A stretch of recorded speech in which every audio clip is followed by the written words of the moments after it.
we've got a special guest who is joining us now. He's coming in a little bit early, so he is ready to go, raring to go. And it is the insider himself. It's a Schmoedown reunion here. Look at this. This is a triumvirate. Bring him in here. Let's do the three. There he is. Jeff. Look at that. Mike face. Kalinowski looking beautiful, champ. How are you, Jeff? How are you? Good to see you, Good. man. Good to see you, Boy, too. this is a Titans of Schmoedown here. Holy crap. Look at this. A lot of knowledge, a lot of useless knowledge. They call this the hottest mic. This would be the hottest mic ever right now. The three of us. Well, the mic's about to get pretty hot, I would say. Yeah, well, I'm excited myself. I'm like a fan on the sides here. I've never been a part of one of these. Okay. I'm hearing this firsthand. What do you got? I owed Christian a little something, so I wanted to break this news on his podcast. I'm going to press the button on my newsletter and my tweet while I'm on the air with you, and then we are going to be the first show on the internet to discuss it. So here goes nothing. I am pressing the button now. The scoop is out. I am copying the link. I am tweeting the story. 1 second. You'll get the email any second. I'm on the edge of my seat here. This is great radio. This is great radio. I'm nervous. Don't worry, it'll be worth it. The story is out. The link to the Christian Harloff scoop is out. And I can now tell you. Yes. That Mikey Madison, Oscar winner Mikey Madison, has been offered a role in Shawn Levy's Star Wars movie. Wow. Woo! That is the news, folks. Woo! Woo! So I can tell you a little bit about what's going on here. So right now, Shawn Levy is casting the rest of the cast around Ryan Gosling. Yeah. The lead of this movie is a 15-year-old boy. Oh, so it's not Ryan Gosling. A 15-year-old boy is the lead of the movie. Interesting. Why? Because these movies are for kids. Right. That's why they make Star Wars movies. They make Star Wars movies for kids. So they're casting a 15-year-old boy, his mother. Now, Mikey Madison is not old enough to have a 15-year-old child. Right. There are two villain roles. Okay. And then there's another female role, and that is the role that Mikey has been offered. So it is a supporting role. Okay. It is not a huge starring role opposite Ryan Gosling. Okay. And I can't say for certain that she's in the movie because she's also entertaining an offer for the Resident Evil movie at Sony. Right, to lead the Resident Evil, the franchise. Right. That rumor has been out there for a few weeks. I mean, Austin Abrams is still the lead of that movie, I believe. Right. But she would be the female lead. Now, I don't know if these movies go at the same time or if she would have to choose one or the other. Right. And I'm sure a lot of that would come down to money as well. I mean, Kreger's definitely someone who a lot of actors want to work with. But at the same time, a lot of boys and girls grow up dreaming of being in a Star Wars movie. And that opportunity doesn't always come around, so often. Yeah. So I think that she would be hard-pressed to turn it down. She has not signed on to anything since Honora, since winning the Oscar. Right. And she's not a household name even after that, right? I mean, Honora made like 50 or 60 million. It did very well. But I think that she could use a big franchise, a global franchise that makes her, with a gigantic marketing campaign that makes her a household name.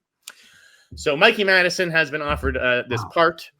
Now, separately, this is not any information. This is me speculating. All right, I'm going to put you back in the one shot. Go ahead. Yes, go ahead. But I'm going to ask you guys, if you're casting a 15-year-old boy as the lead of your movie, have you guys seen any 15-year-old boys lately who gave amazing performances and the whole world is talking about? Adolescence? Maybe adolescence? I mean, now that's just me talking. That's nothing that I've heard. Yeah. But if you're casting a 15-year-old boy, how are you not looking at Owen Cooper, who just gave a hell of a performance in Adolescence, which is one of the biggest series on Netflix? Yeah. I have two kids. I have a 7-year-old and a 13-year-old, and they're both learning about money. And for me, I'm always trying to teach them to be responsible with money. Because where do you think kids learn the most about money? Is it their parents, their teachers, or Taylor Swift? No, it's not Taylor Swift. 81% of their kids say parents. 81%. I wish I learned that kind of stuff when I was younger. My dad taught me. I didn't listen as much. I didn't have this kind of idea And that's what Acorns does. This episode is sponsored by Acorns Early. April is Financial Literacy Month, the perfect time to start teaching your kids the value of money. And Acorns Early make it easy with their smart money app and debit card for kids. Acorns Early Chores Tracker teaches the kids how hard work does pay off. It sets up tasks in the app, it sets a payment amount, and you tick off the chore when it's done. Easy. Saving goals help kids turn saving into a habit. They can even choose their own target dates and turn on their optional autosave feature to help them get there. It's great because kids need a sense of independence, and they get it when they're spending what they earn with their very own debit card, and they get to choose from 35 plus customizable and designs. Kids can build up their money knowledge and their confidence with bite-sized financial lessons. And the best part is parents can keep track of where and when the kids are spending. You get real-time spend notifications, set your kids' spending limits, and instantly block lost or stolen cards. I love this. It works. It has been a game changer for my 13-year-old. She knows, she understands, she's starting to balance when to spend money, how to save money. It has worked. So if you're ready to help your kids grow money skills that'll last a lifetime, head on over to acornsearly.com/Christian or download the Acorns Early app to get started. Sign up now and your first month is on us. Acorns Early card is issued by Community Federal Savings Bank, member FDIC, pursuant to license by MasterCard International. TNCs apply. Monthly subscription fees starting from $5 per month unless canceled. Yeah. So now, I don't know if that kid is white, and his mother's white. They could, that could be how they get some people of color in this movie, particularly with some of the other names that we've heard rumored. Jesse Plemons, Jodie Comer. You and I, John, had a big discussion last week on the hot mic about those names. And I don't know, those are just names on a list as far as I know. Right. So I don't know that this is a white 15-year-old boy, but I'm just saying this kid is, supernaturally talented, it seems like. Yeah. So what do you guys think? This is some interesting talent to be bringing in. This is just me guessing. Star Wars. What do you think about Mikey? Yeah. Yeah. What do you think about all this? Kalinowski, what do you think? I mean, it's like, they always go after the hot, like, she's so good. Like, and just her look, there is a great look about her. And who knows if it's going to be makeup or whatnot, look at Daphne Keenan and what was it? The Acolyte. I mean, she was the best thing in that show. The best thing by far.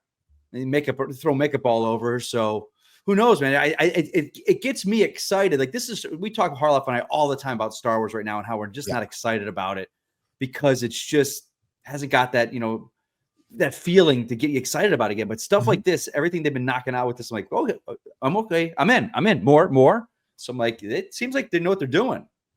Well, yeah, it seems like Shawn Levy is like we were saying earlier, Jeff, on our conversation on the hot mic, like, this is an approach that's different from other Star Wars movies, in my opinion. Like, the level of actor that they're going for here is a whole nother ball game. You've got an Oscar winner, Mikey Madison, possibly Jodie Comer is considered one of the most transcendent actresses currently working today. You bringing in Ryan Gosling, who has been talked about for all these other films. It doesn't mean it's and now you talk about a 15-year-old lead. So it doesn't mean necessarily that it won't be that kind of pew feel good, fun, original trilogy type of energy.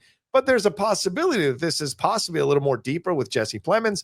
So I like the caliber of actor. And if you include in the adolescence kid, if that's really a possibility down the road, if they're kicking that around, I think that immediately this dwarfs the Rey film from Charmin Obaid-Chinoy and makes people much more excited to see this film, and fast-tracking this film makes sense now after Mandalorian and Grogu.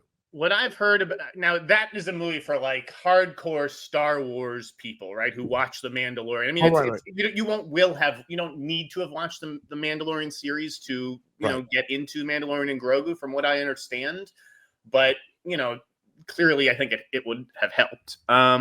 With this movie, I think this movie is going to be a little bit different. I think that this is going to be more of a Shawn Levy movie in space in the Star Wars universe than it is a Star Wars movie directed by Shawn Levy, if you get what I'm saying. Yeah. And people have different feelings about Shawn Levy, but at the end of the day, I mean, look at what he did with Deadpool and Wolverine. Like, audiences are responding to it. It is maybe a little bit more broad, but it's also, more commercial. more maybe inviting. And so that is what I gather is happening with this movie, is that they're letting Shawn do his thing and make it a Shawn Levy movie, right? With Gosling in place of Reynolds, essentially. well, when you make what $1.6 billion, whatever it was for Deadpool and Wolverine, I guess you're able to do what you want to do. But Jeff, as I brought up, do you think this pushes the Rey movie into the background and possibly leading the Rey movie to being canceled at some point, and some conversation about that? Or do you think she'll be appearing in this movie? What do you thought? What is your sense? What does your gut tell you? My gut tells me no, that Daisy would not be a part of this. I don't know if the character would be. I know we had discussed that in the past. I can't say for certain. I haven't heard too much about that other Rey movie lately. And I can tell you I will be dropping other Star Wars scoops this week. Cool. Possibly one on our show tomorrow, John. I do want to connect with certain folks first, but there's definitely more Star Wars news to come. But nothing that I can really think about as far as like the Rey movie is concerned. Okay. And what do you think about her taking this role? Like, I know you said, every kid dreams about being in these films, but there's also the reality of where you're at in your career. Does this make sense if Mikey Madison was to accept this, to take a secondary role, for lack of a better term, in a big Star Wars movie when she's just won the Oscar for Best Actress, not Best Supporting Actress, Best Actress? So this seems like a little bit of, and I know she's only 25, but still, if I was her agent, I would be like, I don't know if this is the right move, especially a brand that's a bit wounded right now. Yeah, but with Gosling, I feel like this is maybe the Star Wars movie to be a part of. Okay. Particularly with Levy's track record. I mean, right after she won the Oscar, like I think we talked about, Boys from Brazil. I think that it's not, she doesn't need to go and be the lead. And I also don't think that she's the kind of actress where you can bet on her to open a movie. Like if you're a major studio, fair point. I don't think she's at that point yet. I think she just needs to be a part of projects that get her name out there, that get global audiences more familiar with her. And after a role in something like Star Wars, that's when you can cast her as the lead in a big studio movie. Because audiences will be more familiar with her. They're not necessarily familiar with her just because, Honora won Best Picture. Right. Good point. Mike, anything more you want to say on this? Anything more sticking out at you on this? This to me is like the biggest casting that I think has perked people up, that would like, oh, this is a different type of Star Wars film. That's interesting. Yeah. And I wonder, Jodie Comer played what? Rey's mom, right? In isn't that right? Rey's mom? Was she Rey's mom? I should know that, but yes, I don't need to Rey's anymore. Mom, she could play the older version of Rey, and that may be if there's rumors about her being in the movie, if you're not going to get Daisy to be in the movie, maybe you age up Jodie Comer to play the older version of Rey. I don't know. I don't get any sense that Jodie Comer is being eyed for this movie. Anything like not she could be eyed for the movie, but it has nothing to do with the character that she played before. Okay. Yeah. Gotcha. Fair point. All right. So yeah, that's the juice. And again, I will have more in the newsletter this week on Star Wars. So if you're a fan of the franchise, I don't think you're going to get a ton of news out of Celebration. Gosling, I'm told, will be there. Wow. I think they are going to confirm his casting and everything. But yeah, I don't think you're going to get a lot in the way of other news. But maybe this story shakes the tree loose and the trades start reporting on some of the names on the list and the offers and things like that. Okay. All right. Nice. Sounds good, Jeff. Anything more to say on this, or are you good to go? Other than just watch the Hot Mic tomorrow afternoon. I know Johnny will be there, but the rest of you guys be sure to tune in and subscribe to the newsletter. It was tax day this week, guys. It screwed me. So appreciate all the help I can get. And we'll see if this Mikey Madison thing works out. But thanks for having me on. I appreciate it. Absolutely. Thanks for stopping by, Jeff. Good seeing you, Jeff. Good seeing you. Likewise, Mike. The Insnider. Go to theinsnider.com to subscribe to his newsletter. Help a brother out pay his taxes. Absolutely. Thank you. Take care. Bye. All right, that was Jeff just popping in to drop a little scoop. That's why you never know what could happen on the Christian Harloff. I feel honored to be a part of that little drop there. That's pretty awesome. I like this idea. I like Mikey as an actress, and maybe sometimes you do have to realize that not everyone is out here being cutthroat with their career. Sometimes Right. it's a smart move to go like, let's go have some fun on a Star Wars set.